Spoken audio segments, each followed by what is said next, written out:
లక్ష్మి ఏంటి ఒక్క ఫోన్ కూడా చేయలేదు? జాబ్ వస్తే వెంటనే ఫోన్ చేసి చెప్తానంది. ఇప్పటి వరకు ఫోన్ చేయలేదంటే ఒకవేళ జాబ్ రాలేదా? అంటే మిత్ర ఆఫీసులో ఇక లక్ష్మి జాబ్ చేయడం కుదరదా? కనీసం నేను ఫోన్ చేస్తే కూడా లక్ష్మి లిఫ్ట్ చేయడం లేదు. అసలు ఏమైంది?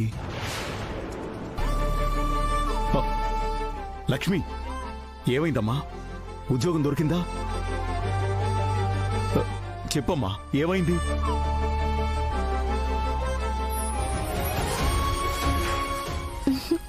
దొరికింది మావయ్య గారు.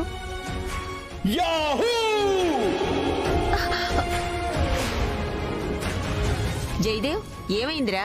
ఎందుకలా అరుస్తున్నావు? పదనన్నా, ఆర్ యు ఓకే? నీకేం కాలేదుగా? నాకేమవుతుందిరా నిక్షేపంలా ఉంటేను. మరి అలా అరిచారేంటి పెద్దనానా? లక్ష్మికి జాబ్ వచ్చింది సంజన. అందుకే ఎగ్జైట్మెంట్ ఆపుకోలేక కాస్త ఎనర్జీ ఎక్కువైందంతే.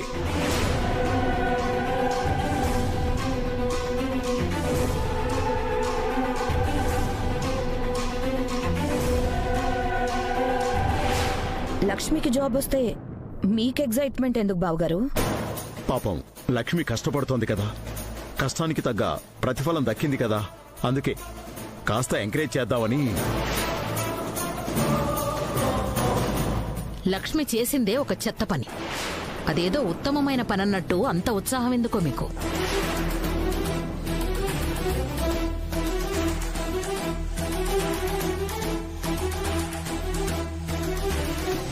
నేను జాబ్ తెచ్చుకోవడం ఉత్తమమైన పని కాకపోవచ్చు అత్తయ్య గారు, కానీ నీచమైన పని అయితే కాదు. ఏంటి నీచమైన పని కాదా? ఇంకా చెప్పాలంటే అది నీచాతి నీచమైన పని.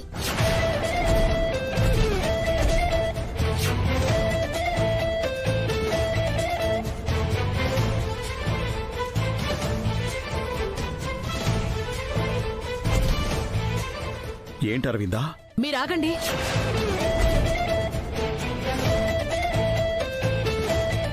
చూడు లక్ష్మి, ఉద్యోగం తెచ్చుకోవడం నీకు చాలా గొప్ప పని ఉండొచ్చు, కానీ మా అందరికీ తిప్పలు తెచ్చే పని, మునుముందు ఇంకా ముప్పులు తెచ్చే పని. నేను జాబ్ తెచ్చుకుంటే మీకెందుకు తిప్పలొస్తాయి? మీరెందుకు ముప్పుల పాలవుతారు? 6 నెలల పాటు నిన్ను చూసుకోవాలని కోర్టు ఆదేశం, కానీ నువ్వు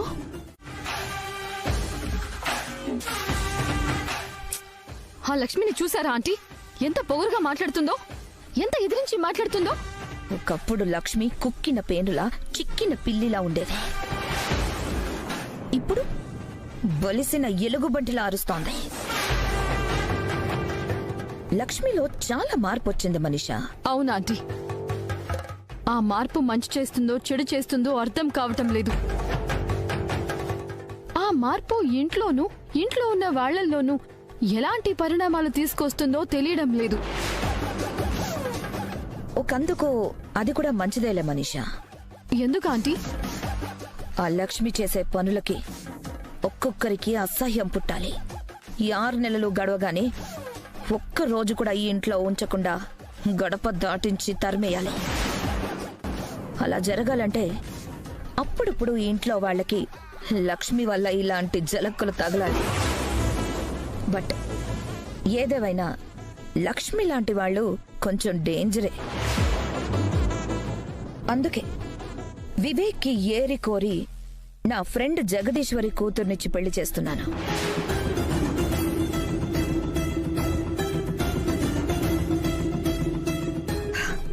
జగదీశ్వరి కూతురు చాలా మంచి అమ్మాయి. ఇలా లక్ష్మిలా నోరేసుకొని పడిపోదు, నోటికేదొస్తే అది మాట్లాడదు, కాస్త పద్ధతిగా పదిలంగా ఉంటుంది. మా వివేక్కి ఈడు జోడు అన్నీ బాగా కుదురుతుంది. పోన్లేండి ఆంటీ, నాలాంటి మంచి అమ్మాయి మీకు కూడా కోడలిగా వస్తుందన్నమాట. All the best. Thank you Manisha. సరే ఆంటీ, నేను బయటకు వెళ్ళి కొంచెం లేటుగా వస్తాను. ఇంట్లో ఎవరైనా అడిగితే కొంచెం మేనేజ్ చేయండి. ఎక్కడికి మనీషా? మామేమో ఫ్రెండ్ కూతుర్ని తీసుకొచ్చి పెళ్లి చేస్తాను, ఫ్రెండ్ కూతురితో నేను హనీమూన్కి పంపిస్తానని చెవిలో ఇల్లు కట్టుకొని మరీ గోల చేస్తుంది. అసలు నేనేం చెయ్యాలి? అవునని చెప్పడానికి పెద్ద కారణాలేమీ కనిపించడం లేదు. అలా అని కాదు అని చెప్పడానికి జాను కారణమా అనే క్లారిటీ కూడా దొరకటం లేదు.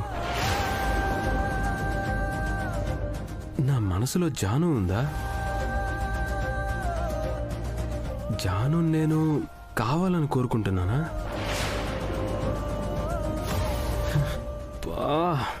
ఇంత కన్ఫ్యూజన్ ఏంట్రా బాబు. ముందు ఆ క్లారిటీ తెచ్చుకోవాలి. అసలు ఇప్పుడు నా మనసులో జాను ఉందో లేదో అనే క్లారిటీ తెచ్చుకోవాలా, లేక జాను మనసులో నేనున్నానో లేదో అన్న క్లారిటీ తెచ్చుకోవాలా? Whatever it may be, ముందు జానుని కనుక్కోవాలి. అసలు తన నా గురించి ఏమనుకుంటుందో తెలుసుకోవాలి. తన మనసులో నేనున్నానా లేనా అనే కన్ఫర్మేషన్ రావాలి.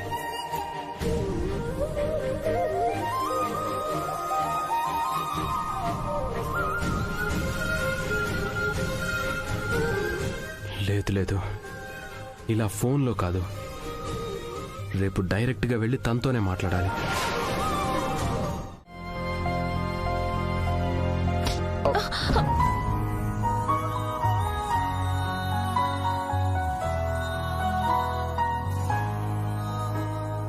నాకు తెలియని లోకమేదో నన్ను పిలిచేనా, చిరుగాలి తాకిన మేఘమై మరి నేను కరిగానా, గుండె గదిలో ఉంది తానని పోల్చుకున్నానా, నే చేరవలసిన తీరమిది అని ఈ పేపర్స్ గాని మిత్ర గారు చూస్తే కొంపలు అంటుకుంటాయి. నీ దగ్గరికి ఎలా వచ్చాయనంటే ఏం చెప్పాలి? నేను జాబ్ కోసం ఇచ్చిన నెంబర్కి మనిషి ఫోన్ చేస్తుందేంటి? అంటే జాబ్ పర్పస్ ఏమైనా మాట్లాడడానికి అయి ఉంటుందా?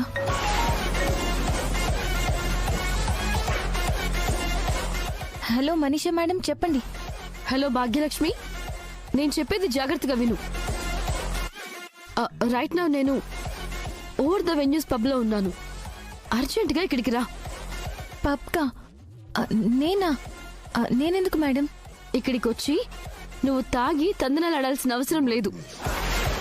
ఆఫీస్ పనుంది, అర్జెంటుగా రా. ఈ టైంలో ఆఫీస్ పని ఏంటి మేడం? నీకు ముందే మేము ఇన్ఫార్మ్ చేశాం 24 hours అవైలబుల్గా ఉండాలి అని. మర్చిపోయావా? చెప్పారనుకోండి, కానీ లేదు, కహానీ లేదు. నేను నీకు లొకేషన్ పంపిస్తాను, అర్జెంటుగా ఇక్కడికి రా, అంతే. అలాగే మేడం.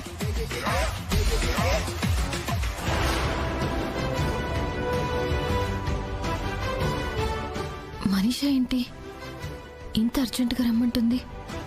ఇప్పుడు నేను మళ్ళీ నా వేషం మార్చుకుని వెళ్ళాలి. వెళ్ళి కాస్త మిరియాల కషాయం చేసుకొస్తావా? నాకు లక్ష్మీ వదిన చేసినట్టు రాదు పెద్దమ్మగారు. లక్ష్మి చేసినట్లే అవసరం లేదు, కాస్త అటు ఇటు చేసినా పర్వాలేదు. సరే పెద్దమ్మగారు.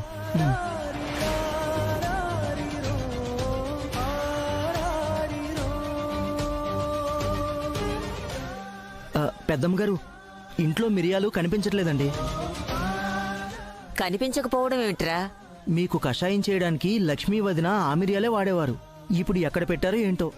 ఆ మాట ఆవిడ్నే అడగకపోయావా? లక్ష్మీ వదిన ఇంట్లో లేరు కదా.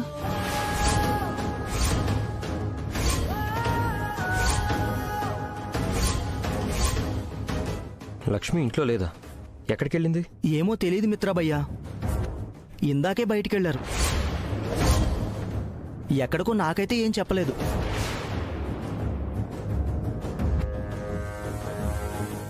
సరే, నువ్వు షాప్కు వెళ్ళి మిరియాలు తీసుకొచ్చి కషాయం చేసి అత్తయ్య గారికి ఇవ్వు. సరే అమ్మా.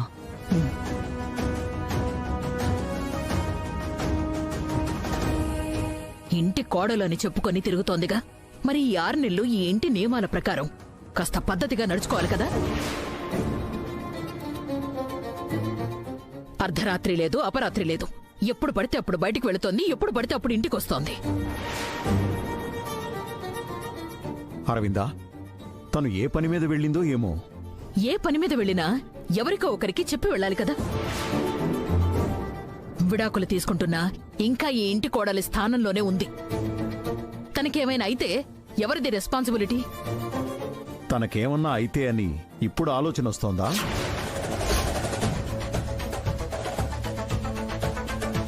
తన రెస్పాన్సిబిలిటీ ఇప్పుడు గుర్తొస్తోందా? లక్ష్మి ఇంటి కోడలు స్థానంలో ఉంది. సరే, కానీ తనని ఇంటి కోడలుగా ఎవరైనా గుర్తిస్తున్నారా? కనీసం ఒక మనిషిగానైనా ఎవరైనా చూస్తున్నారా?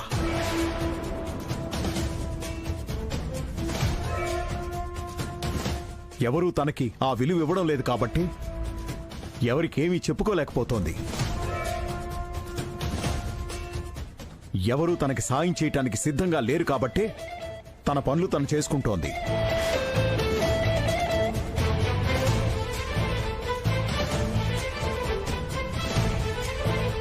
అర్థం చేసుకోవడానికి ప్రయత్నించకుండా ఈ రాద్ధాంతమంతా ఎందుకు అరవింద్? వెనకేసుకొచ్చింది చాలండి.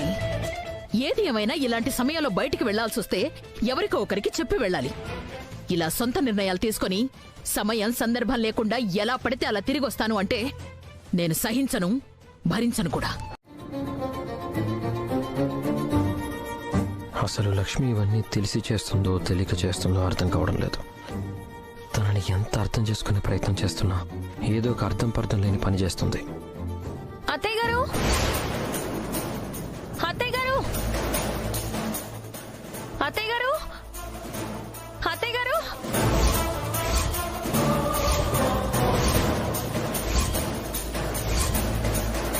అత్తయ్య గారు, మీకు ఒక ముఖ్యమైన విషయం చెప్పాలి.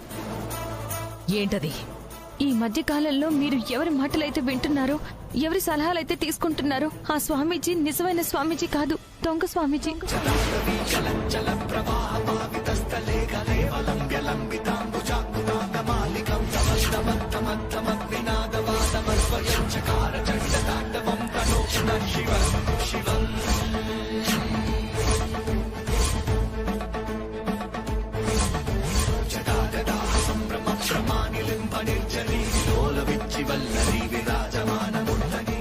లక్ష్మి ఏంటి దొంగ స్వామీజీ, దోచుకునే స్వామీజీ అంటుంది?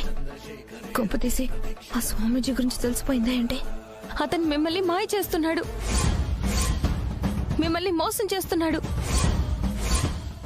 మీ నమ్మకాన్ని వాడుకుంటున్నాడు. ఏం మాట్లాడుతున్నావు లక్ష్మి? అతను దొంగ స్వామీజీ అని నువ్వెలా చెప్పగలవు? నేను ఇందాకే ఆయన్ని చూశాను అత్తయ్య గారు. మెళ్ళలో రుద్రాక్షలు లేవు, ఒంటి మీద కాషాయ వస్త్రం లేదు. ఒక మామూలు మనిషిలా తిరుగుతున్నాడు, తప్ప తాగి తోలుతున్నాడు.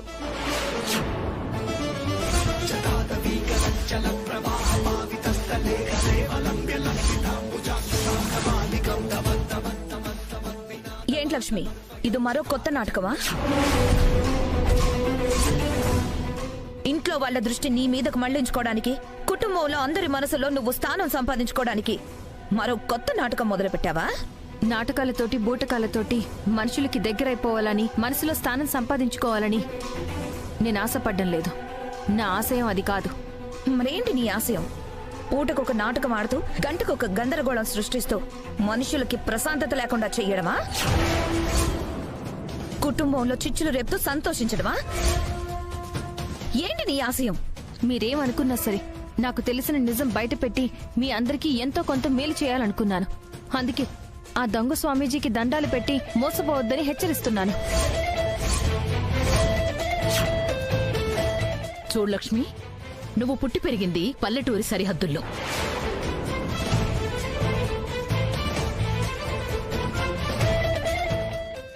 మేం పుట్టి పెరిగింది పట్టణ వాతావరణంలో. ఏంటి లక్ష్మి ఇదంతా? నీకేదన్నా అవసరం అయితే ఇంట్లో ఎవరో ఒకరికి చెప్పొచ్చు కదా, లేకపోతే ఎవరినైనా అడిగి తెప్పించుకోవచ్చు కదా. అంతేగాని ఇలా అర్ధరాత్రి అపరాత్రి అని తేడా లేకుండా ఎక్కడ పడితే అక్కడికి ఎందుకు వెళ్ళడం?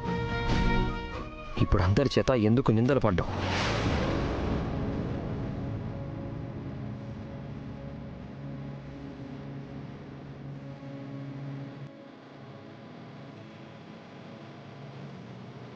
చూడు వదినా, నువ్వందరితో సంబంధాలు తెంచుకుందాం అనుకున్నావు, ఎవరూ నీకు అక్కర్లేదనుకున్నావు, పర్వాలేదు. కానీ నీకేదైనా కావాలంటే చేసి పెట్టడానికి ఇక్కడ అందరూ సిద్ధంగా ఉన్నారు. నోరు తెరిచి అడిగితే చేసి పెడతారు. అంతేగాని ఇలా నీకిష్టం వచ్చినట్టు చెయ్యొద్దు.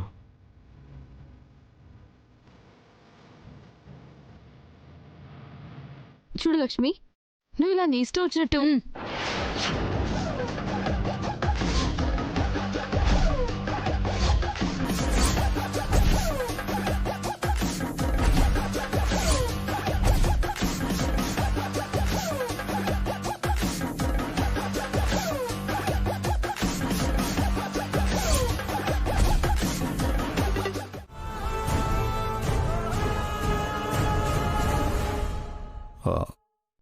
అమ్మా లక్ష్మి, నిజంగానే ఆ దొంగ స్వామీజీని చూసావా? అవును మావయ్య గారు, అతని వేషం భాష అన్నీ అబద్ధం. అందరికీ కనిపించే అతని రూపం మోసం. మరి ఎక్కడ చూసావంటే ఎందుకు చెప్పలేదమ్మా? కొత్త ఆఫీస్కి సంబంధించిన ఫైల్ ఇవ్వడం కోసం మనీషా నాకు ఫోన్ చేసింది. నేను అక్కడికి మారువేషంలో వెళ్ళాను. మనీషా ఒక పబ్లో ఉంది. నాకు ఫైల్ ఇచ్చింది. అక్కడికి వెళ్ళినప్పుడే నేను ఆ దొంగ స్వామీజీని చూడడం జరిగింది. అతను ఒక మామూలు మనిషి, అందరూ తాగుబోతుల్లాగే తప్ప తాగి తిరిగే మనిషి. నేను అతన్ని పబ్లో చూశానని చెప్పలేను. అది చెప్తే నేనే మారువేషంలో మిత్రగారి దగ్గర ఉద్యోగంలో జాయిన్ అయ్యానని మిత్రగారికి మనీషాకి తెలిసిపోతుంది. అప్పుడు మిత్రగారిని గండాల నుంచి కాపాడుకునే అవకాశం నా చేతుల్లో లేకుండా పోతుంది. అందుకే నేను నిజాన్ని నిరూపించలేకపోయాను మావయ్య గారు. నీ పరిస్థితి నాకు పూర్తిగా అర్థమైందమ్మా. నిజం తెలిసినా నిరూపించలేని పరిస్థితి అన్నమాట. అవును మావయ్య గారు, ఒక అబద్ధం చెప్పడం ఎంత సులువో ఒక నిజాన్ని నిరూపించడం అంత కష్టమని ఇప్పుడు నాకు బాగా అర్థమవుతుంది. ఒక అబద్ధాన్ని నమ్మినంత సులువుగా ఒక నిజాన్ని నమ్మరు. ఒక మోసానికి ఇచ్చినంత విలువ ఒక మంచి మాటకివ్వరు. అందుకే అబద్ధాలు అడ్డుతెరల్లా ఉంటాయి, నిజాలు ఆ అడ్డుతెరల వెనకే ఉండిపోతాయి. మరి ఇప్పుడు ఏం చేద్దామమ్మా?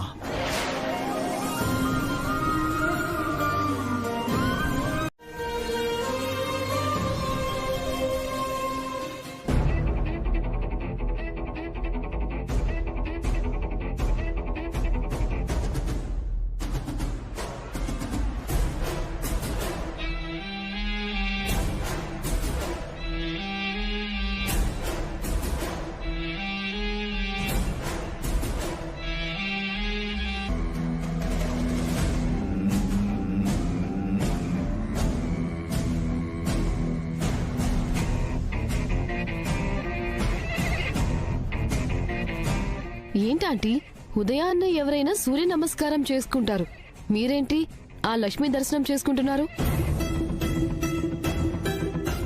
నేను దర్శనం చేసుకోవడం లేదు మనీషా. తన దారి తీరు ఎలా మార్చాలో అని ఆలోచిస్తున్నాను. దేని గురించి మాట్లాడుతున్నారా ఆంటీ? గుట్టుగా ఇంట్లో ఉన్న లక్ష్మి అడుగు బయటపెట్టింది.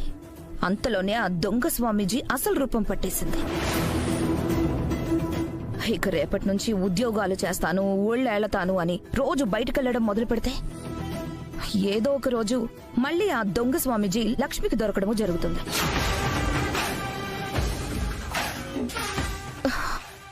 మన ఆట అక్కడితోనే ముగిసిపోవడము జరుగుతుంది. మరేం చేద్దామంటారు? లక్ష్మి దారి మారాలి, లక్ష్మి ధ్యాస మారాలి. ఓవరాల్ గా లక్ష్మి దూకుడు తగ్గాలి,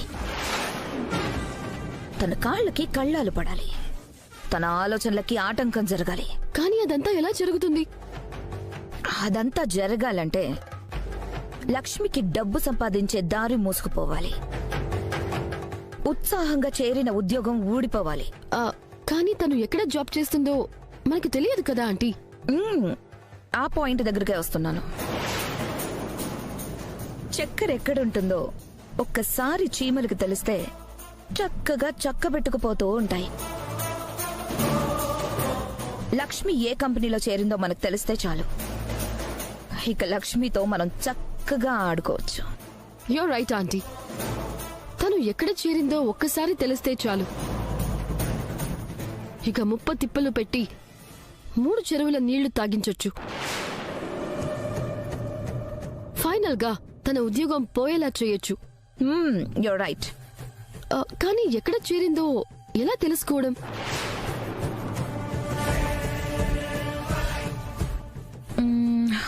తన రూమ్ చెక్ చేస్తే ఏదో ఒక ఆధారం దొరక్కపోదుగా.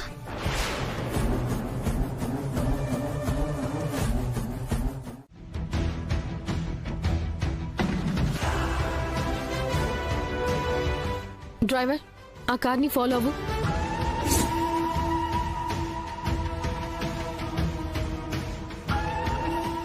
ఆంటీ, మిత్ర కొత్తగా ఓపెన్ చేసిన బ్రాంచ్ కూడా ఇక్కడికి దగ్గరలోనే ఉంది.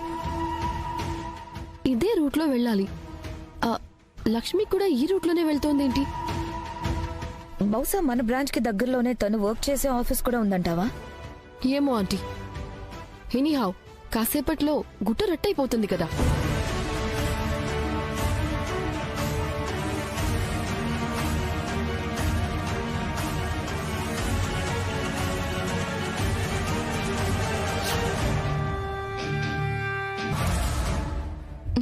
ఇది మనీషా కార్లా ఉందేంటి?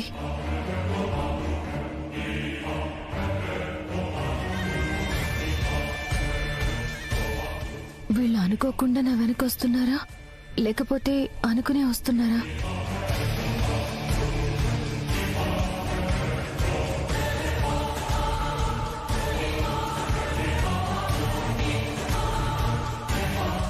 ఇక నుంచి నువ్వు కాస్త జాగ్రత్తగా ఉండాలి. వాళ్ళు నీ రూమ్ మీద కన్నేశారు అంటే ఏదో తెలుసుకోవాలని ప్రయత్నిస్తున్నారు.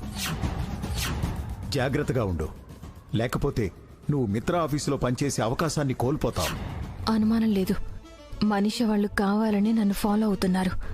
నేను ఎక్కడ పని చేస్తున్నానో తెలుసుకోవాలని గట్టిగా నిర్ణయించుకున్నట్టున్నారు.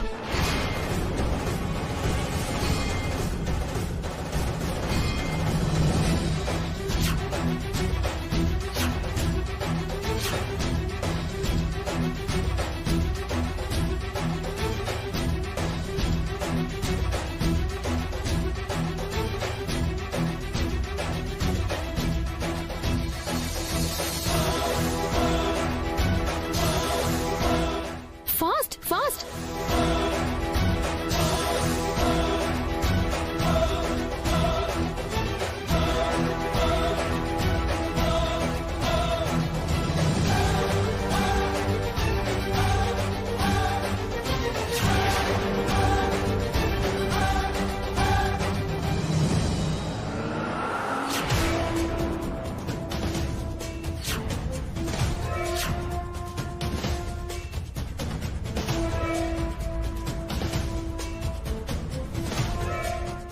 ఆంటీ, క్యాబ్ ఎటు వెళ్ళిపోయింది? షో, అదే నాకు అర్థం కావట్లేదు మనీషా.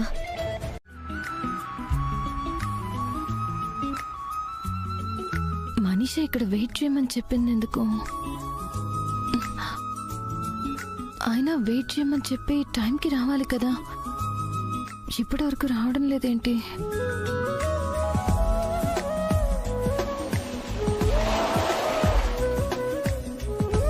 హాయ్ భాగి, ఏంటి బాగా వెయిట్ చేయించానా? పర్వాలేదు మేడం, బాసుల కోసం ఆ మాత్రం వెయిట్ చేసినా తప్పులేదులే. ఎందుకంటే ఎంప్లాయీస్ కన్నా బాస్ల టైం చాలా ప్రెషియస్, అంటే చాలా విలువైనది. ఏంటి అలా చూస్తున్నావు? ఈ అమ్మాయి ఏంటి ఇంత పొగరుగా మాట్లాడుతుందనా? అది పొగరు కాదు బాగి, కాన్ఫిడెన్స్.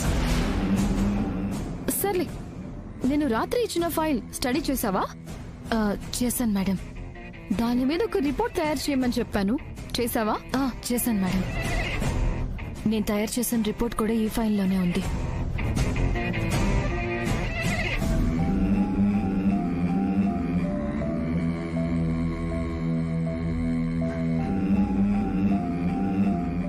సరే మరి ఆఫీస్కి వచ్చి ఆఫీస్లో కలుద్దాం. ఇద్దరం వెళ్ళేది ఒకే ఆఫీస్కి, కనీసం లిఫ్ట్ ఇస్తాను అని చెప్పేంత ఇంకిత జ్ఞానం కూడా లేదు. ఏంటి ఆఫీస్కి వెళ్తూ నీకు లిఫ్ట్ ఇవ్వడం లేదని చూస్తున్నావా? ఆహా, ఒకవేళ నీకు లిఫ్ట్ ఇచ్చాని అనుకో, నిన్ను లైఫ్ లో కూడా లిఫ్ట్ చేస్తాను అని ఎక్స్పెక్ట్ చేస్తావు. బాసులకి ఎంప్లాయీస్ కి మధ్యలో అలాంటి ఎక్స్పెక్టేషన్స్ ఉండకూడదు.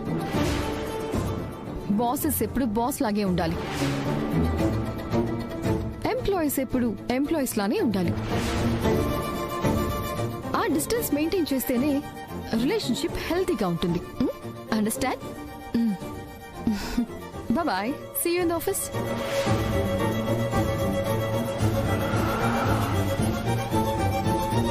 మనీషాకి పొగరు ఒక పల్లెరికాయంత ఉంటుందనుకున్నాను. కాదు, పానస్కాయంత ఉంది.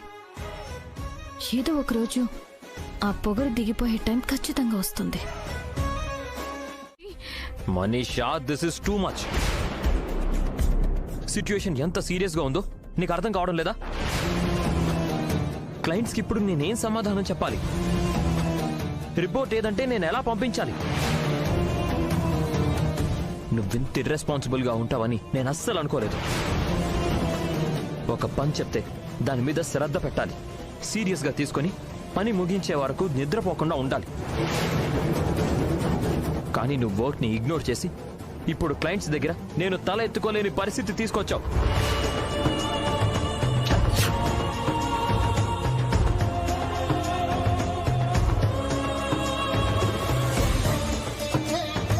Excuse me sir. Come in. ఏంటి బాగి, ఏం కావాలి? ఇందాక మీరు కంగారుగా ఉండడం గమనించాను. ఏమైందో కనుక్కుందామని. ఇందాక నువ్వు ఇచ్చిన ఫైల్ ఎక్కడో మిస్ అయిపోయింది.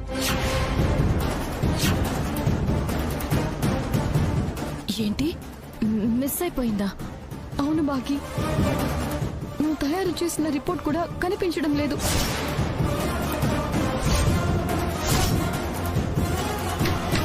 వావ్ మనీషా, ఆ ఫైల్ స్టడీ చేయమని నీకిచ్చి రిపోర్ట్ తయారు చేయమంటే నువ్వు అది భాగ్యలక్ష్మికి ఇచ్చావా? అసలు ఆ ఫైల్ ఎంత ఇంపార్టెంటో, ఆ రిపోర్ట్ ఎంత ఎమర్జెన్సీయో నీకు కొంచెం కూడా అర్థం కావడం లేదు. I'm totally disappointed. ఇలా అవుతుందని నేను అనుకోలేదు మిత్ర. మనీషా సార్, ఒక్క నిమిషం. ఏంటి? మీరేమి టెన్షన్ పడకండి. నేను రాత్రి మొత్తం ఆ ఫైల్ స్టడీ చేసి రిపోర్ట్ తయారు చేశాను కదా, నాకు ప్రతిదీ గుర్తుంది. మీరు నాకు కొంచెం టైం ఇస్తే ఆ రిపోర్ట్ మళ్ళీ తయారు చేసి మీకు ఇస్తాను. Are you sure? అవును సార్, రిపోర్ట్లో నేను ఇచ్చింది ప్రతిదీ నాకు గుర్తుంది. ఒక్క 15 నిమిషాల్లో మీకు రిపోర్ట్ తయారు చేసిస్తాను. ఇప్పుడు 10:15 అయింది కదా, మీకు సరిగ్గా 10:30 కల్లా ఇచ్చేస్తాను.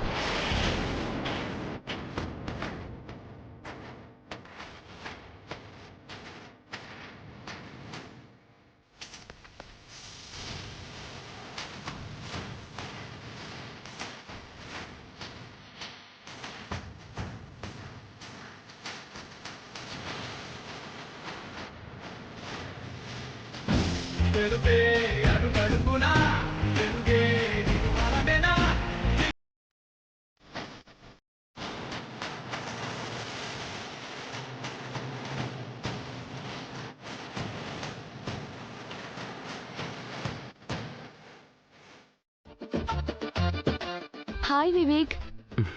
హాయ్ శాలిని. ఏంటి, ఏదో మాట్లాడాలి అన్నావు? అవును వివేక్, చాలా మాట్లాడాలి. నా గుండె లోతుల్లో దాచుకున్న మాటల్ని నీకు చెప్పాలి. నా మనసు పొరల్లో అతుక్కుపోయిన కబుర్లన్నీ నీ ముందు పెట్టాలి. శాలిని, నువ్వు మరీ అంత పొయిటిక్గా చెప్తూ ఉంటే ఫినాయిల్ వాసన వస్తున్నట్టుంది. కొంచెం నార్మల్గా చెప్పవా ప్లీజ్? ఏంటి వివేక్, నేనెంతో ఫీల్ అయి చెప్తూ ఉంటే నువ్వు ఫినాయిల్, పీనట్ ఆయిల్ అంటున్నావు. సరే సరే, ఇంతకీ ఏం చెప్పాలనుకుంటున్నావు? ఈ మధ్య నువ్వు బాగా గుర్తొస్తున్నావు వివేక్. అందుకే నీకు నాకు మధ్య ఉన్న రిలేషన్ కి ఏదైనా పేరు పెట్టాలనిపించింది. పేరా? ఏం పేరు? ఒక పువ్వుకి తుమ్మెదకున్న బంధం పేరు.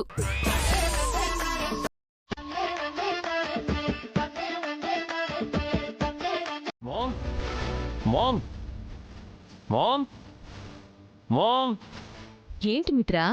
Ma'am I'm so happy mom. So happy mom. ఏమైందిరా? I'm so happy mom. I'm so happy for you. Hey Mitra, ఏమైందిరా? ఏంటి? మనం కొత్త బ్రాంచ్ ఓపెన్ చేసాం కదా, అక్కడ ఫస్ట్ ప్రాజెక్ట్ ఓకే అయింది.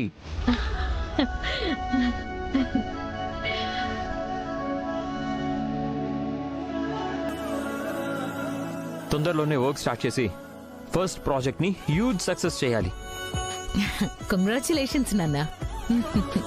నువ్వు అడుగు పెట్టావంటే అది ఖచ్చితంగా దిగ్విజయం చేసే తీరతావు. నీకంత పంతం పట్టుదల ఉంటాయని నాకు తెలుసు. Thank you so much ma'am.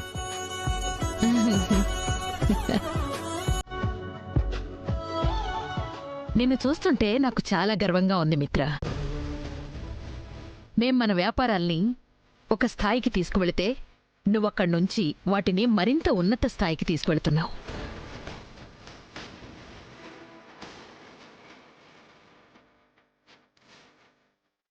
వాటిలాగే ఈ బ్రాంచ్ని కూడా ఒక స్థాయికి తీసుకువెళ్ళాలి. అలాగే ఇప్పుడు నీకు మొట్టమొదటిసారిగా వచ్చిన ఈ ప్రాజెక్ట్ని సక్సెస్ఫుల్గా కంప్లీట్ చేయాలి. Sure ma'am. And one more thing, ఆ ప్రాజెక్ట్ రావడం వెనక నా ఒక్కడి కష్టమే లేదు, మరొకరి సమయస్ఫూర్తి కూడా ఉంది.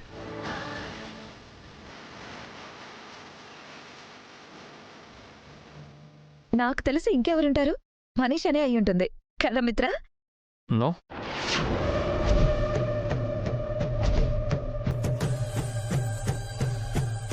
మరి ఇంకెవరు మిత్ర?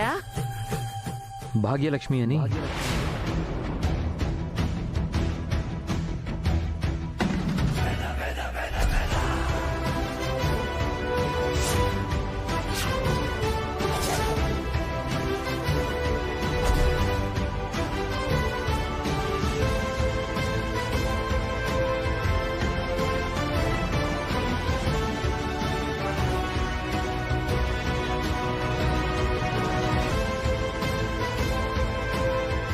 మన ఆఫీస్లో కొత్తగా జాయిన్ అయిన అమ్మాయి మామ్.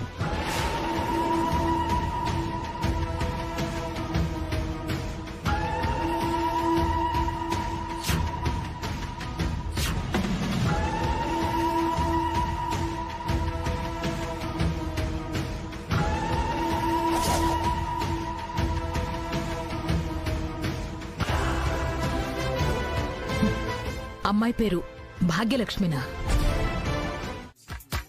నా ప్రేమ పుస్తకం తీసి దానిలో ఉన్న 4 ప్రేమ కవితలు చెప్పాను. నన్ను పెళ్లి చేసుకోమని ప్రాధేయపడ్డాను.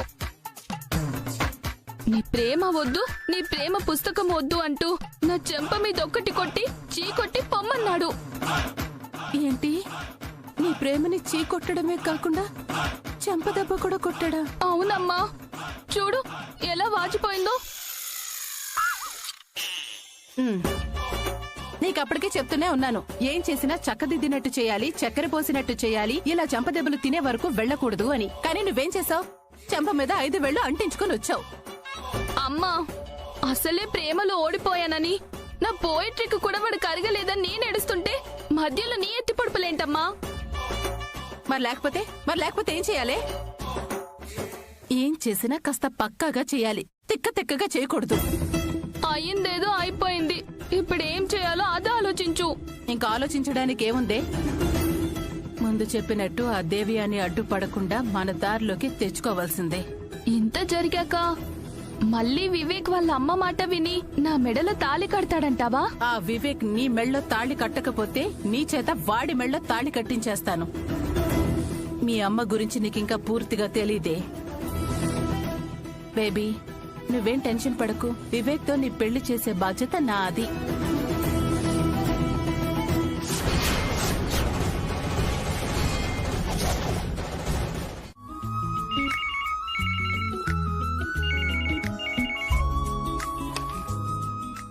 హలో హలో, నా పేరు హేమబిందు అండి. నేను భారత్ మ్యాగజైన్ నుంచి ఫోన్ చేస్తున్నాను. మీరెవరో తెలుసుకోవచ్చా? నేను అరవింద గారి కోడల్ని. చెప్పండి. ప్రతి సంవత్సరం మేము ఒక సక్సెస్ఫుల్ ఫ్యామిలీ గురించి ఆర్టికల్ మా మ్యాగజైన్ లో రాసి ఆ కుటుంబం యొక్క ఫోటోని మ్యాగజైన్ లో వేస్తాం. దానికోసం ఈసారి మిత్ర గారి కుటుంబాన్ని ఎంచుకున్నాం. ఈ విషయాన్ని కాస్త అరవింద గారికి మిత్ర గారికి చెప్తారా? ఖచ్చితంగా అండి. వీలైతే ఒకసారి నాకు కాల్ బ్యాక్ చేయమని చెప్పండి. సరేనండి. అత్తయ్య గారు, మిత్ర గారు, అత్తయ్య గారు, అత్తయ్య గారు.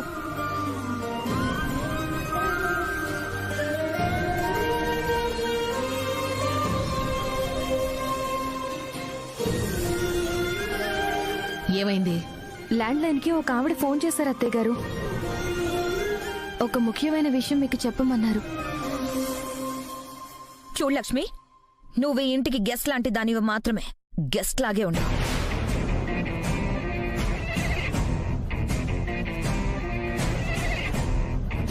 అంతేగాని ఫోన్లు రిసీవ్ చేసుకోవడాలు, ఆ విధంగా మళ్ళీ ఈ కుటుంబ విషయాల్లో తలదూర్చడాలు లాంటివి దయచేసి చేయకు. దేవయాని, ఒక్క నిమిషం ఆగు. నువ్వు చెప్పు లక్ష్మి, ఏంటా ముఖ్యమైన విషయం? భారత్ మ్యాగజైన్ నుంచి హిమబిందు అనే ఆవిడ ఫోన్ చేశారు అత్తయ్య గారు. ఏంటి, హిమబిందు గారు ఫోన్ చేశారా? అవునత్తయ్య గారు. ఈ సంవత్సరం సక్సెస్ఫుల్ ఫ్యామిలీ అనే ఆర్టికల్లో మిత్ర గారి గురించి, ఈ కుటుంబం గురించి ఆర్టికల్ రాయాలని నిర్ణయించుకున్నారట. ఆ విషయమే మీకు చెప్పమన్నారు.